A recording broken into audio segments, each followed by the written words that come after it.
Bienvenue à la Journée mondiale de prière 2021, préparée par les femmes chrétiennes du Vanuatu.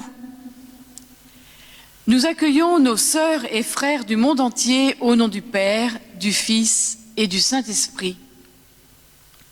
Le Vanuatu est un petit pays situé au sud de l'océan Pacifique. C'est en 1980 que le pays a obtenu son indépendance et a créé une république en se dégageant de la co-gouvernance franco-britannique en place.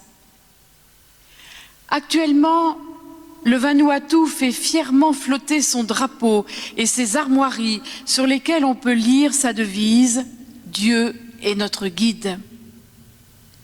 La culture vanuataise, ses langues, ses valeurs traditionnelles et sa spiritualité puisent principalement leur origine parmi les peuples mélanésiens et une minorité d'origine polynésienne. Les plages de sable noir ou blanc, les récifs de coraux avec leurs poissons bigarrés, les oiseaux magnifiques, les fruits et les noix de la forêt constituent un environnement immaculé, même s'il reste vulnérable durant les fréquentes tempêtes tropicales, les tremblements de terre, les cyclones, les tsunamis et les volcans en activité. Autrefois, chaque île et chaque village avait son chef et son type de gouvernance, ses dieux, ses langues et ses maisons aux toits de feuilles et d'arbres coupés à la hache de pierre. Les femmes et les hommes se réunissaient dans la maison municipale appelée Wharea pour y discuter des affaires importantes.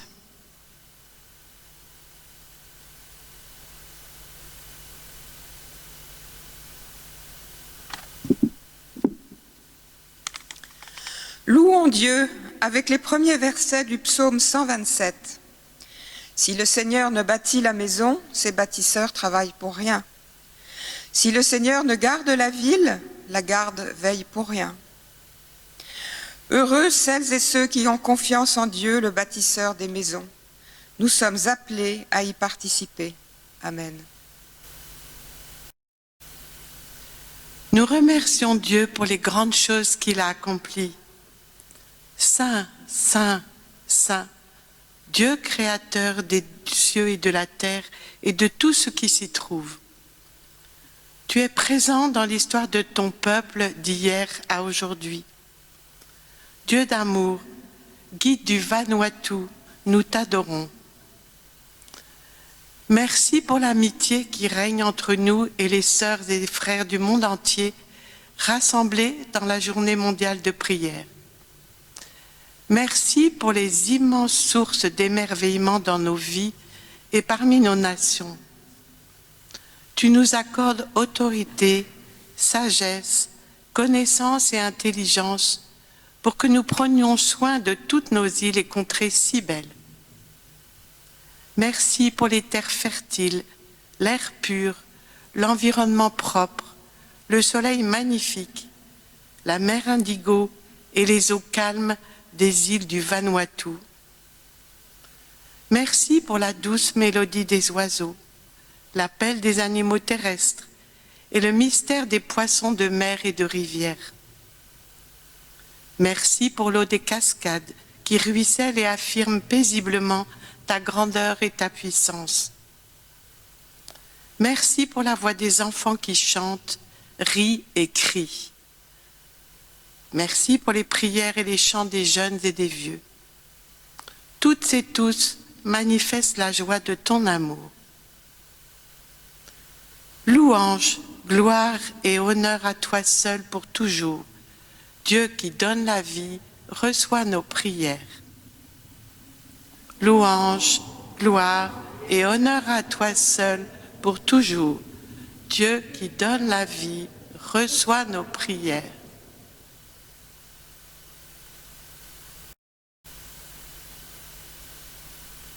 Reconnaissons nos péchés devant Dieu qui est fidèle et juste. Il nous pardonnera. Notre Père qui es aux cieux, que ton nom soit sanctifié. Nous nous tenons devant ta maison de grâce pour confesser nos péchés. Nous confessons que nous avons entendu ta voix, mais nous n'avons pas agi selon ta parole.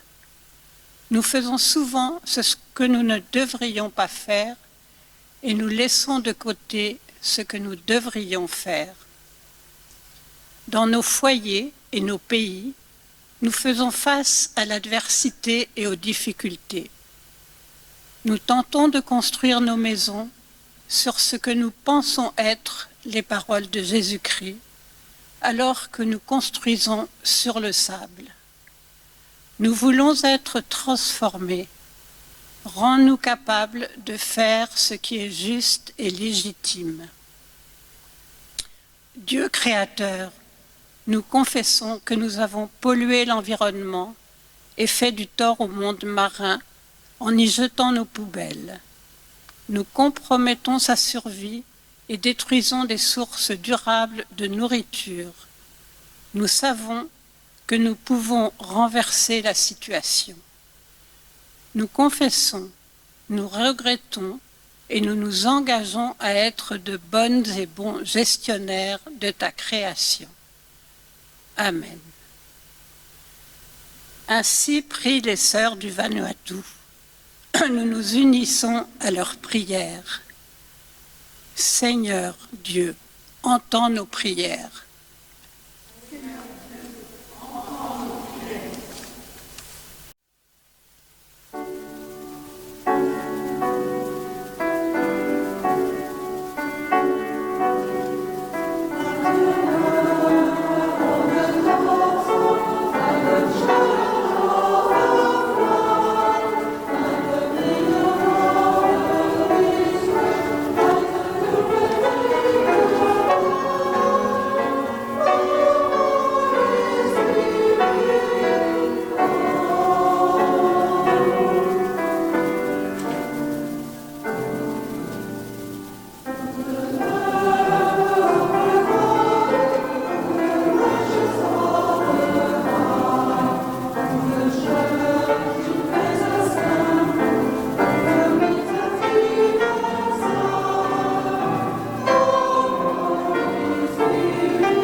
Dieu cherche une maison où demeurer. Quel genre de maison voudriez-vous me bâtir? Nous nous présentons humblement devant toi et nous prions pour que tu nous accordes ton esprit de sagesse et de connaissance. Apprends-nous à discerner la vérité. Conduis-nous et guide-nous afin que notre vie soit agréable et conforme à ce que tu attends de nous. Nous nous offrons humblement pour être une maison où tu pourras demeurer. Transforme nos vies et nos pays par ta puissance de ta parole, que nous soyons une demeure de justice et de paix. Amen. Ainsi, prient les sœurs du Vanuatu. Nous nous unissons à leur prière d'engagement. Dieu de grâce, accepte notre engagement. Dieu de grâce, accepte notre engagement.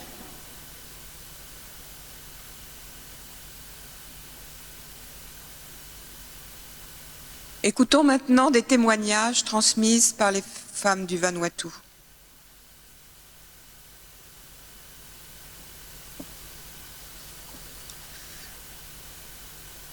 Je m'appelle Reto. Je suis la deuxième d'une famille de 8 enfants. J'ai quitté l'école à la fin de la 6e parce qu'il n'y avait plus d'argent pour que je poursuive mes études. Ma famille avait de quoi envoyer mon grand frère à l'école, mais pas moi, et en plus je suis une fille. Un jour, j'ai entendu parler d'un cours de couture destiné aux filles dans une association en ville. J'ai postulé et j'ai été acceptée, mais mon père n'avait rien pour payer mon inscription. J'étais découragée et je n'avais pas de revenus pour payer mes études. Je voulais vraiment parfaire mon éducation, mais le système scolaire ne m'offrait aucune possibilité. Alors je me suis tournée vers l'Église pour voir si, de ce côté-là, il y avait des réponses à ma soif d'apprendre. J'ai rejoint le groupe de jeunes et ensuite j'ai assisté aux études bibliques. Plus tard, je me suis impliquée dans le ministère féminin.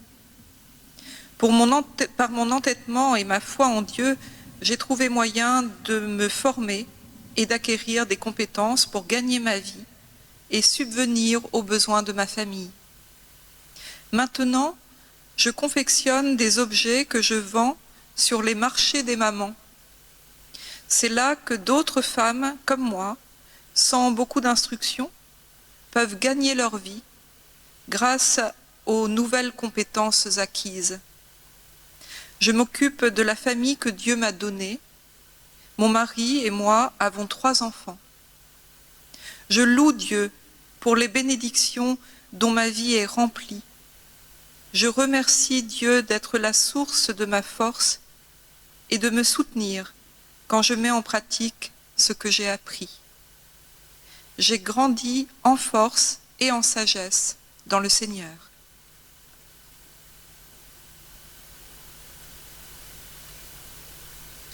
Au Vanuatu, de nombreux enfants des campagnes doivent marcher très longtemps pour rejoindre leur école.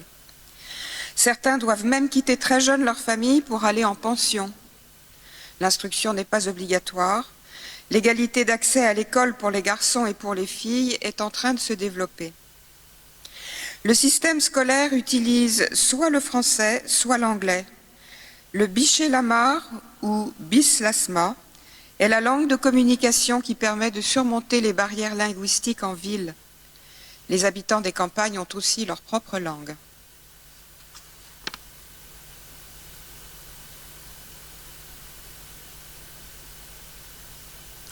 Je m'appelle Moti. Mon petit frère et moi avons grandi dans une famille monoparentale. Lorsque ma mère s'est remariée, elle nous a confiés à nos grands-parents. Lorsque mon père s'est remarié, il nous a pris avec lui et intégrés à sa nouvelle famille. Quand notre belle-mère a donné naissance à ses propres enfants, son attitude à notre égard a complètement changé. Il y avait davantage de bouches à nourrir et pas assez de place dans la maison pour tous les enfants. Je mangeais ce que je trouvais dans la rue et je dormais dans une cabane. Je me protégeais du froid avec un vieux sac en copra comme couverture. Et puis, j'ai rencontré des chrétiens qui m'ont dit que Dieu m'aimait. Du fond de ma souffrance, je ne comprenais pas cet amour, mais j'ai décidé de faire confiance à Dieu. Il allait s'occuper de moi, même si ma famille ne m'hébergeait plus. Ma confiance a grandi, elle est devenue le fondement de ma vie. J'ai une foi solide en Christ et je raconte mon histoire aux autres. J'explique qu'il faut avoir confiance en Dieu et dans son projet pour chacune et chacun de nous. Aujourd'hui, je prie pour ces enfants qui, comme moi, ont grandi presque tout seuls. Soyons assurés de l'amour que Dieu leur accorde. Je prie pour que dans tous les pays du monde, un foyer devienne disponible pour les enfants esseulés.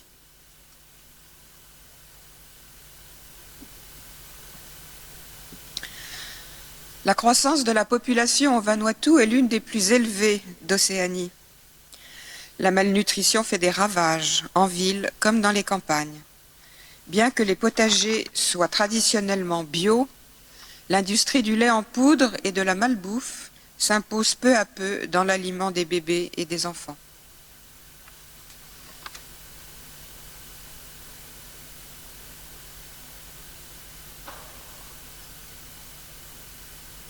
Je m'appelle Jacqueline Da.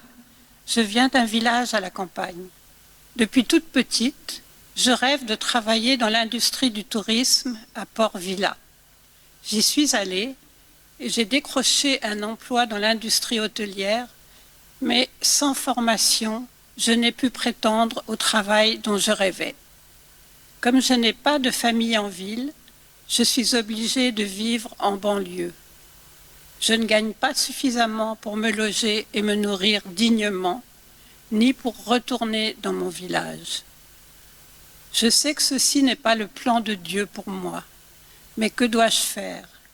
Je prie pour que le monde rural du Vanuatu soit pris en compte dans l'économie du pays. Les jeunes pourront ainsi construire leur avenir comme ils le souhaitent, en restant dans leur propre communauté. J'ai confiance en Dieu et je sais qu'il fournira aux jeunes les moyens de grandir et de contribuer au mieux-être de notre archipel.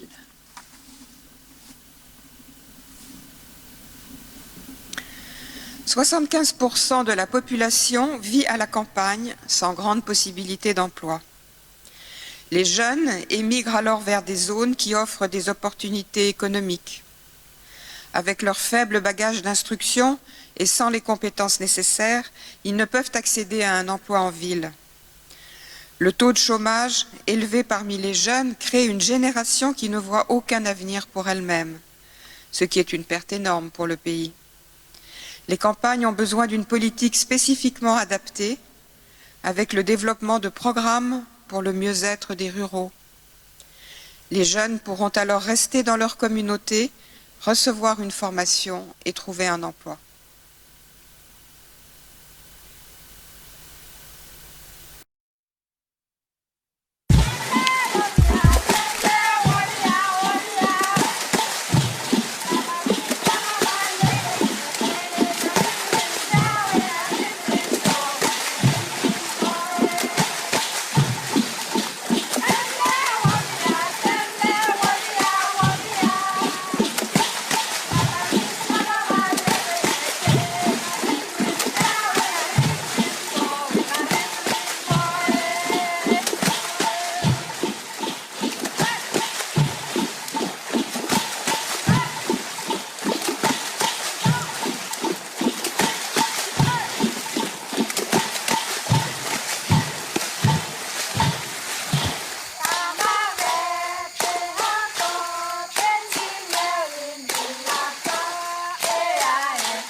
Écoutons la parole de Dieu selon l'évangile de Matthieu, chapitre 7, versets 24 à 27. Ainsi, tout homme qui entend les paroles que je viens de dire et les met en pratique peut être comparé à un homme avisé qui a bâti sa maison sur le roc. La pluie est tombée, les torrents sont venus, les vents ont soufflé. Ils se sont précipités contre cette maison et elle ne s'est pas écroulée, car ses fondations étaient sur le roc. Et tout homme qui entend les paroles que je viens de dire et ne les met pas en pratique peut être comparé à un homme insensé qui a bâti sa maison sur le sable. La pluie est tombée, les torrents sont venus, les vents ont soufflé. Ils sont venus battre cette maison. Elle s'est écroulée et grande fut sa ruine.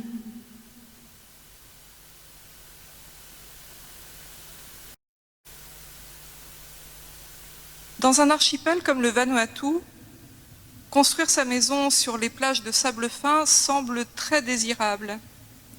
Pourtant, nos amis du bout du monde nous alertent et rappellent par leur choix de ce texte biblique que construire sa maison réclame de solides fondations et une solide réflexion. La parabole de Jésus semble bien binaire. Un homme insensé qui construit sur le sable et un homme avisé qui construit sur le roc. Pourquoi parler de construire une maison quand il s'agit de suivre l'enseignement du Christ? Pourquoi, pour parler d'une éthique de vie, faudrait-il parler de la construction d'une maison? On ne construit pas des maisons chaque jour, mais on a chaque jour des choix à faire dans notre vie. Les femmes du Vanuatu considèrent la terre tout entière comme la mère qui porte l'enfant, le nourrit, le protège. La terre est ce qui donne l'identité au Vanuatu. Je suis ce que la terre fait de moi, pourrait-on dire. Est-ce que la terre est notre maison? Est-ce que cette maison est notre condition de vie? Quand le cyclone Pam a dévasté la quasi-totalité de la capitale du Vanuatu, la terre restait la seule maison possible. Comment habiter la terre et comment y ancrer sa maison?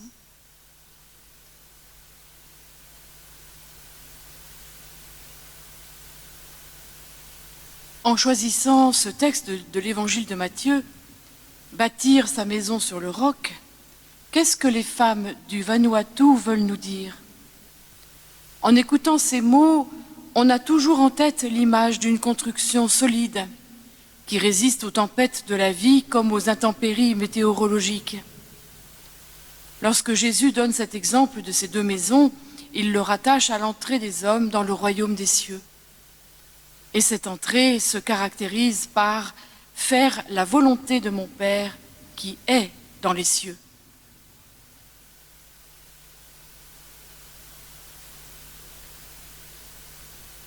L'insensé a construit sa maison sur le sable. Évidemment, au premier cyclone, tout a été emporté. Cette image de l'insensé est celle des bâtisseurs à courte vue, celle des pressés, qui veulent tout de suite, ce que l'on met des années à construire, celle des vaniteux aussi, qui veulent sauver les apparences sans creuser en profondeur, celle des rêveurs, enfin, qui pensent que tout sera facile. Nous sommes sans doute, à certains moments de nos vies, tentés par le fait de déposer les choses en surface, de ne pas prendre le temps de les ancrer sur la roche dure à trouver en profondeur. Advienne que pourra, on verra bien demain, après moi le déluge. Nous sommes aussi tentés collectivement par des solutions qui n'en sont pas, par des règlements de problèmes pour nous débarrasser du problème réel, sans regarder ce que nous laissons derrière nous sans assumer l'avenir que nous préparons aux générations futures. C'est vrai dans nos choix énergétiques, dans nos choix économiques, dans nos choix politiques, et c'est vrai aussi dans nos choix religieux. Construire sa maison, dans la parabole de Jésus, c'est construire sa vie, mais aussi celle des autres. C'est réfléchir sans cesse au long terme, à l'échelle du royaume de Dieu, à l'échelle de l'éternité. Alors celui qui construit sur des matériaux meubles comme le sable, c'est celui qui se contente de décisions molles, peu exigeantes, peu responsables. C'est le paresseux de l'avenir, en quelque sorte. Il construit, mais pas pour l'éternité. Il construit pour se dire que ça y est, il a une maison, quelques certitudes immédiates dans lesquelles il peut s'installer, sans chercher à les mettre à l'épreuve de la vie, la sienne et celle des autres. L'insensé a construit sa maison sur le sable. Évidemment, au premier cyclone, tout a été emporté.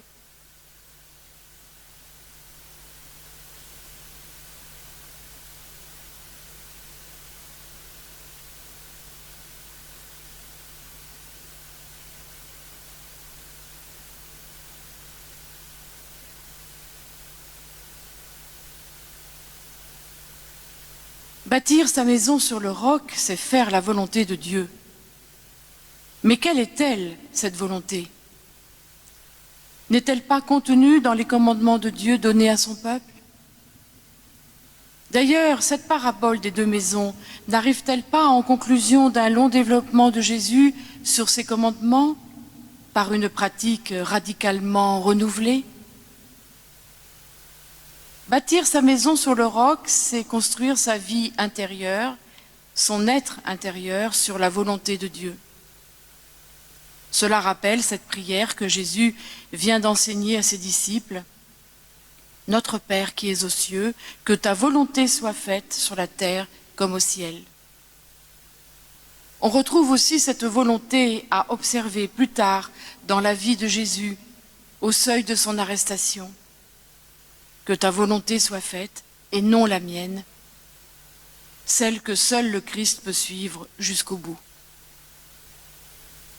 Bâtir sa maison sur le roc, c'est se laisser bousculer, rejoindre par l'Évangile, autrement dit, c'est prendre l'Évangile au sérieux, et se laisser façonner au jour le jour par les changements qu'il propose, qu'il suggère, accueillir les bouleversements que provoque l'irruption d'une vie nouvelle et d'un point de vue renouvelé sur toutes les situations de l'existence et sur les relations humaines.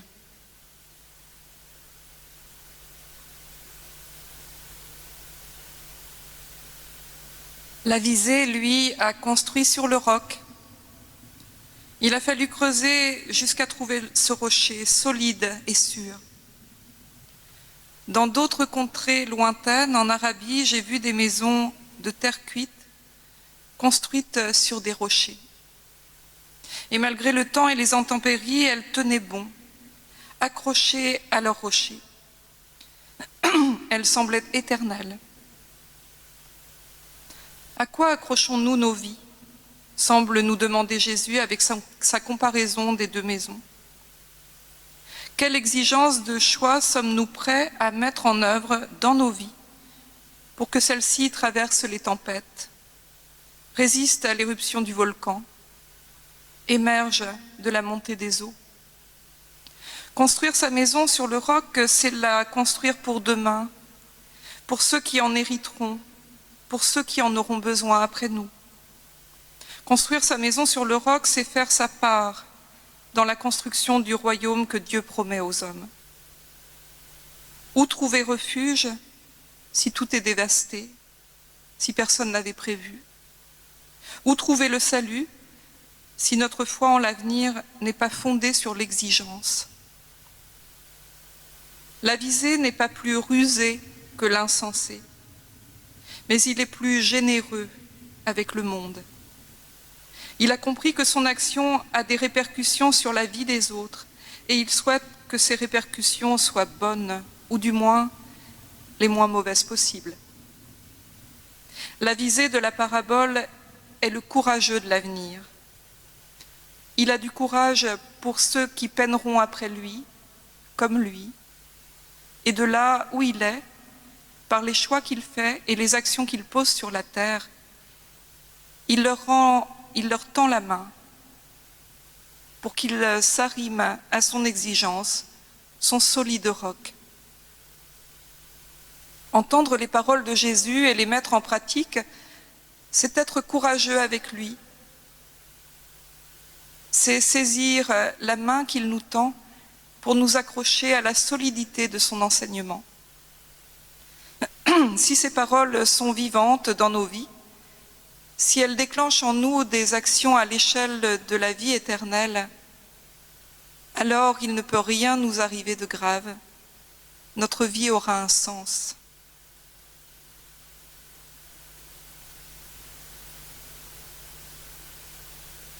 Pour s'imprégner de l'enseignement de Jésus, il ne suffit pas seulement de l'écouter à la surface des oreilles. Il faut le laisser résonner dans notre cœur. Il faut aussi en faire l'expérience, l'expérimenter, le vérifier sur le terrain de nos quotidiens et s'apercevoir qu'il nous fait quitter nos zones de confort. Apprendre à en vivre dans les bons comme dans les mauvais jours, dans les joies comme dans les épreuves. Cela rejoint alors une parole déjà prononcée par Moïse lorsque les 10 commandements ont été donnés au peuple d'Israël. Les commandements que je vous donne, mettez-les dans votre cœur. La fonction de la parole, c'est d'irriguer notre réflexion et notre action. L'écoute de la parole est liée à sa mise en pratique.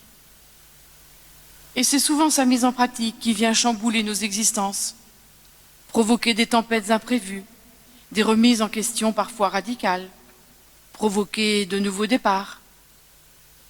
Mais c'est aussi à ce moment-là que nous découvrons d'autres solidités, des aides imprévues, des solidarités inattendues, des accueils insoupçonnés, des compréhensions au-delà des mots, des engagements nouveaux, des imaginations inventives.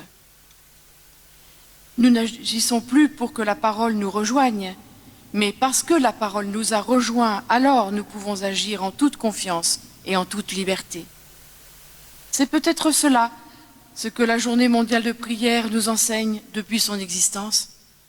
C'est le message que les femmes du Vanuatu veulent nous transmettre. Nous sommes reliés par la solidité universelle de la parole et de l'amour de Dieu, manifesté au monde par le Christ.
Comme chaque année, la Journée mondiale de prière recueille des dons destinés à différents projets que je vais vous présenter. Il y a 4 projets.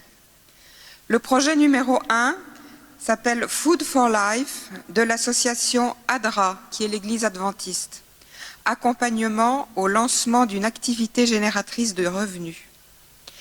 Les femmes des communautés du projet Food for Life reçoivent des formations permaculture et jardin potager et acquièrent des compétences pour générer des revenus pour leur ménage. L'objectif de cet axe du projet est d'aider chacune de ces femmes à identifier une activité génératrice de revenus, puis de les accompagner dans le lancement de cette activité et la mise sur le marché de leurs produits au meilleur prix. ADRA aidera ces femmes à mener des études de marché, à mettre en place des coopératives et à établir des relations et des réseaux avec des acheteurs pour générer ces revenus. Ce projet concerne les communautés des îles Malekula, Santo et Ambae. Pour soutenir ce projet, dans sa totalité, nous voudrions recueillir un montant de 15 000 €. Le projet numéro 2 émane du Secours catholique Fraternité des Pierres Vivantes à Nouméa, Nouvelle-Calédonie. Il s'agit d'organiser des activités collectives de mieux-être pour rompre l'isolement et l'exclusion. Nouméa accueille les 2/3 de la population calédonienne et concentre les pauvretés et les inégalités. Le Secours catholique accueille près de 800 familles sur le Grand Nouméa. La Fraternité des Pierres Vivantes accueille des filles dès l'âge de 8 ans et beaucoup d'entre elles restent jusqu'au bac. Ces jeunes filles d'ethnies différentes, de familles modestes et souvent livrées à elles-mêmes, trouvent en ce lieu sécurité et écoute. En complément de cette action d'accueil de jeunes filles isolées, le Secours catholique envisage de compléter les activités filles isolées. Le Secours catholique envisage de compléter les activités déjà en cours par d'autres ateliers pour les familles en précarité du quartier. Dans un premier temps, il s'agit d'y organiser des activités collectives de mieux-être, comme des jeux de société, des repas partagés, différents ateliers manuels, des espaces de parole, pour rompre l'isolement et l'exclusion. Nous voulons soutenir ce projet à hauteur de 10 000 €. Le troisième projet est ABM, Anglican Board of Mission, basé en Australie, pour les projets WASH, W-A-S-H, et alphabétisation.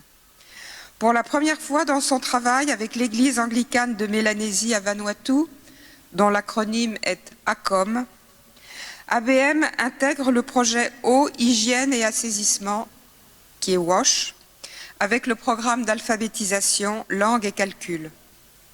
Le projet renforcera également les compétences en lecture et en calcul de 170 jeunes ayant quitté prématurément l'école car vivant dans des communautés largement éloignées des villes. Il est logique pour ACOM de développer conjointement les 2 projets dans une même communauté par économie de temps et d'argent sur les transports inter-îles coûteux, entre autres avantages. Nous voulons soutenir ce projet à hauteur de 7 000 €.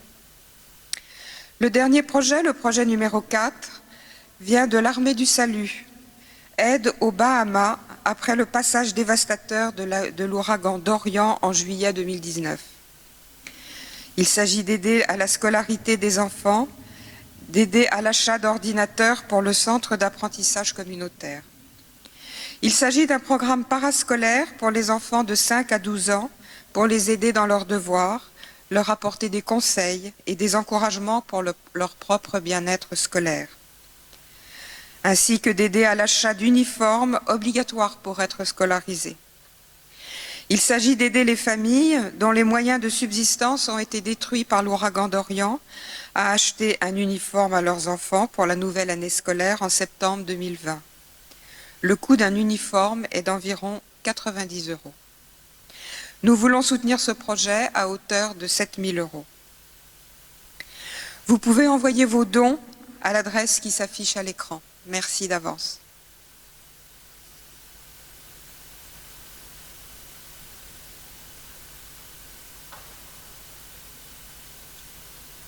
Dieu de grâce, nous te remercions et nous te louons pour toutes les bénédictions que tu nous accordes, à chacune, à chacun, à nos familles et à nos amis, un toit, de la nourriture et de l'eau. Nous te louons, car tu encourages notre créativité et tu nous permets de soutenir nos familles. Nous t'offrons une part de ces bénédictions en argent et par notre service auprès des autres. Nous les offrons à la journée mondiale de prière qui les partagera avec les communautés dans le besoin au Vanuatu et dans le monde. Amen.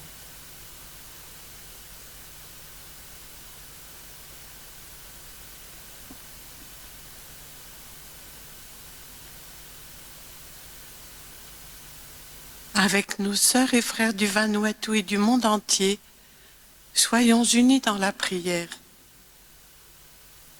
Dieu éternel, toi le guide du Vanuatu, nous te demandons de nous aider à militer pour la paix des nations et dans nos familles. Nous remettons entre tes mains le peuple du Vanuatu, ses dirigeantes et ses dirigeants. Nous voulons nous élever contre la puissance des injustices présentes dans notre pays, dans nos pays. Accorde-nous cette autorité d'agir pour nos îles et nos nations. Nous prions pour que dans la diversité ethnique et culturelle, réalité au Vanuatu et dans tant de lieux du monde, nous puissions vivre dans l'unité, l'amour et la paix. Unis-nous dans l'amour, la joie et la paix. Unis-nous dans l'amour, la joie et la paix. Nous pensons à celles et ceux qui vivent dans des lieux exposés aux catastrophes naturelles et aux risques de cyclones, d'ouragans et d'éruptions volcaniques. Nous pensons à celles et ceux qui souffrent d'addiction et nous élevons vers toi notre inquiétude. Dieu Tout-Puissant, garde les communautés contre les catastrophes et la souffrance.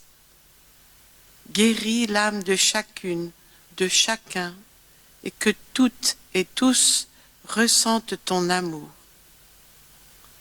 Dieu Tout-Puissant, garde les communautés contre les catastrophes et la souffrance. Guéris l'âme de chacune, de chacun, et que toutes et tous ressentent ton amour. Prions ensemble la prière de notre Seigneur.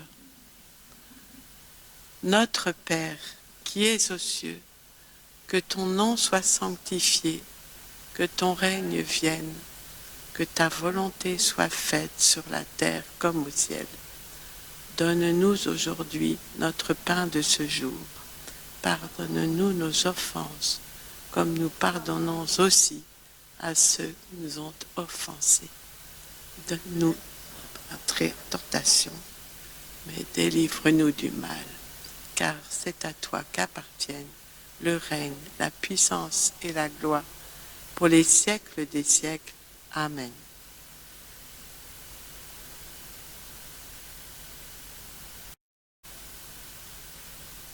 Nous accueillons la maison de Dieu en nous et avec nous. Que Dieu vous guide, vous dirige, vous conforte et guérisse votre nation. Que la volonté de Dieu soit faite dans votre maison comme au ciel. En quittant ce lieu, gardez en tête que celles et ceux qui entendent les paroles de Jésus et les mettent en pratique seront comme une personne avisée dont la maison résistera aux inondations. Allez et édifiez votre maison sur les paroles de Jésus. Rapportez chez vous ces bénédictions au nom merveilleux de Jésus-Christ, notre Seigneur et Roi. Nous suivrons Jésus car il est le chemin, la vérité et la vie. Voilà comment bâtir sur le roc. Amen. Nous suivrons Jésus car il est le chemin, la vérité et la vie. Voilà comment bâtir sur le roc.